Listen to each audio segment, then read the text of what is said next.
కానీ code of conduct ఏం లేదు. మీరు గతంలో రాజస్థాన్లో గంగానగర్ జిల్లా కరణ్పూర్ నియోజకవర్గం ఉప ఎన్నిక సందర్భంగా కేవలం 30 రోజుల ఎన్నికలు ఉందనగా అక్కడ ఉన్నటువంటి ఆ ఎన్నికల్లో పోటీ చేసే కరణ్పూర్ శాసనసభ నియోజకవర్గంలో పోటీ చేసే అభ్యర్థిని మీరు నేరుగా ఆ అభ్యర్థిని మంత్రివర్గంలో తీసుకొని ప్రమాణ స్వీకారం చేపించినటువంటి వాస్తవ పరిస్థితులను మర్చిపోయారా అని నేను అడుగుతా ఉన్నాను.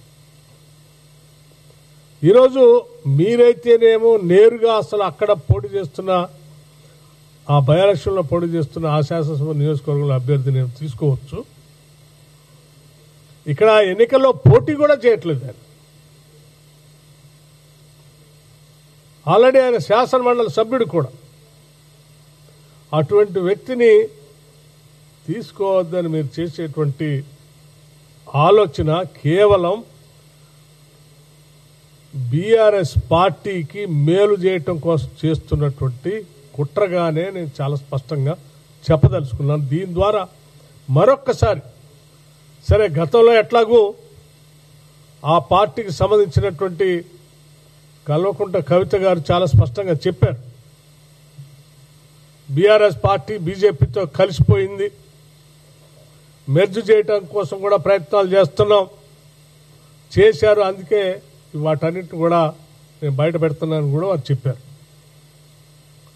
మరొక్కసారి మీరు ఆ వాస్తవ పరిస్థితులు నిజమే అని చెప్పి ప్రక్రియ ఈరోజు టీఆర్ఎస్కి మేలు జరగటం కోసం చేస్తున్నటువంటి పనితో ఇవాళ టీఆర్ఎస్ బీజేపీ కలిసిపోయి ఈ రాష్ట్రంలో రాజకీయ పోకడికి ప్రయాణం సాగిస్తున్నారనేది దీని ద్వారా స్పష్టంగా అర్థం అవుతా ఉంది. మీరు ఎన్ని కుట్రలు చేసినా కుతంత్రాలు చేసినా కాంగ్రెస్ పార్టీ మూల సిద్ధాంతమైనటువంటి విధానపరమైన ఆలోచనలతో సమాజంలో ఉన్నటువంటి అన్ని వర్గాల వారిని కూడా మంత్రివర్గంలో సమాజమైనటువంటి సమాన అవకాశాలు కల్పిస్తూ పాలనలో భాగస్వాములు చేయటం అనేది కాంగ్రెస్ పార్టీ మూల సిద్ధాంతం. దాన్ని చేసుకుంటూ ముందుకు పోతుందని చెప్పి చాలా స్పష్టంగా చెప్పడం కోసం ఈరోజు గాంధీ భవన్ నుంచి నేను సమావేశాన్ని ఏర్పాటు చేశాను. అజారుద్దీన్ గారిపై చేస్తున్న ఈ కుట్రలను తీవ్రంగా ఖండిస్తా ఉన్నాను కూడా.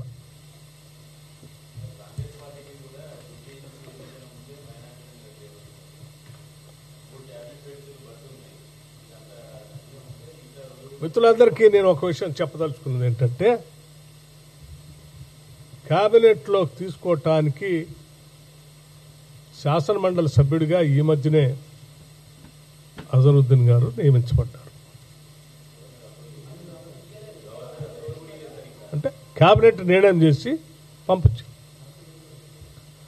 సో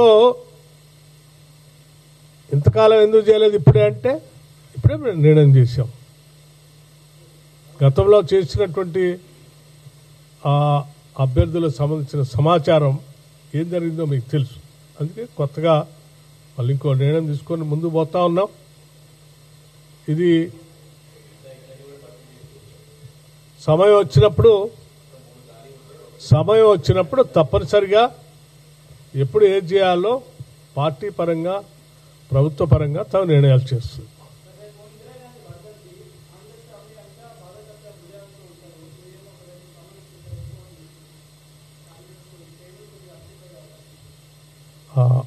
ఇందిరాగాంధీ గారు దేశ సమగ్రత, సమైక్యత,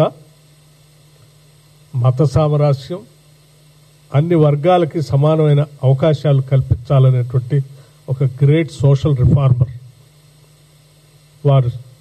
సో డెఫినెట్గా ఇటువంటి నిర్ణయాల పట్ల హర్షిస్తే తప్ప బాధపడదు.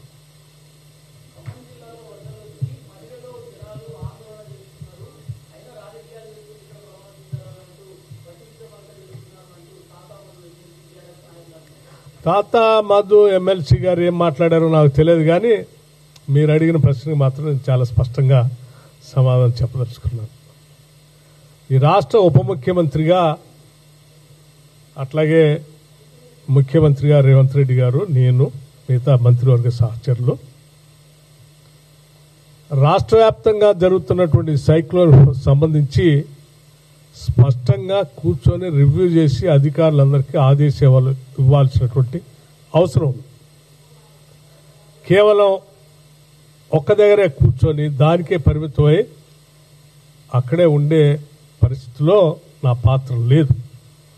మదర్తో పాటు రాష్ట్ర వ్యాప్తంగా కూడా చూడాల్సిన బాధ్యత ఉంది కాబట్టి ఆ పని స్పష్టంగా నిర్వహించడానికి గౌరవ ముఖ్యమంత్రి గారు రేవంత్ రెడ్డి గారు, నేను, మిగతా మంత్రివర్గ సహచరులు 24/7 దీన్ని డిక్లేర్ చేసిన దగ్గర నుంచి కంటిన్యూస్గా మానిటర్ చేసుకుంటూ ఈ పని కార్యక్రమం చేసుకుంటూ వచ్చారు. బహుశా మీ అందరూ తెలుసో లేదో, బహుశా మీరు ప్రస్తావించిన వ్యక్తికి తెలుసో తెలీదో, నేను అదే రోజు అక్కడ మదరెళ్ళి ఆ సైక్లోన్ ప్రకటించిన రోజే అక్కడికి వెళ్ళి ఆ ప్రాంతాలన్నీ తిరిగి అధికారులందరితో సమీక్ష పెట్టి వాళ్ళకి బాధ్యతలు అప్పచెప్పి మళ్ళీ తిరిగి రాష్ట్ర బాధ్యతలు తీసుకోవడానికి ఇక్కడికి వచ్చి చేసుకుంటూ వచ్చాను.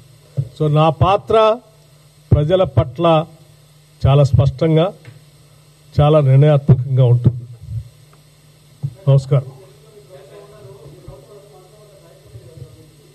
అమ్మా.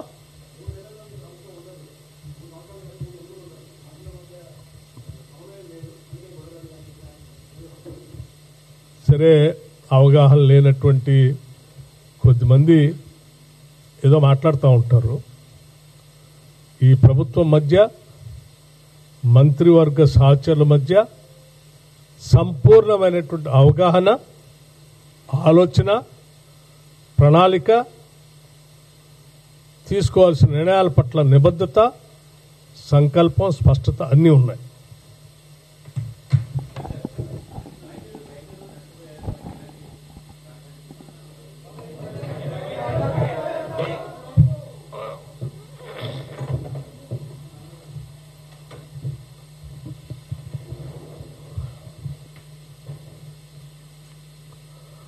ఈ తుఫాను సంబంధించి ప్రభుత్వం అప్రమత్తంగా ఉంది. గత 48 గంటల నుంచి ఈ సమాచారం అందుకున్న దగ్గర నుంచే రాష్ట్ర ముఖ్యమంత్రి కానీ, నేను కానీ, మిగతా మంత్రివర్గ సహచరులు కానీ ఆయా జిల్లాలు సమీక్ష చేస్తూ రాష్ట్ర స్థాయిలో చీఫ్ సెక్రటరీని, స్పెషల్ చీఫ్ సెక్రటరీ, ఈ డిజాస్టర్ మేనేజ్మెంట్ సంబంధించినటువంటి స్పెషల్ చీఫ్ సెక్రటరీని, వీళ్ళందరినీ కూడా అలర్ట్ చేసి ఎప్పటికప్పుడు ఆదేశాలు ఇస్తూ తీసుకోవాల్సిన నిర్ణయాలన్నీ ముందు నుంచే జాగ్రత్తలు తీసుకోబట్టే ఈరోజు పెద్దగా ప్రాణ నష్టం లేకుండా, లేకపోతే ఇతరత్ర నష్టాలు లేకుండా తీసుకోవాల్సిన నివారణ చర్యలను తీసుకోగలిగాం. సరే, ఏది ఏమైనప్పటికీ ప్రకృతి మానవ పరంగా, పరిపాలన పరంగా మనం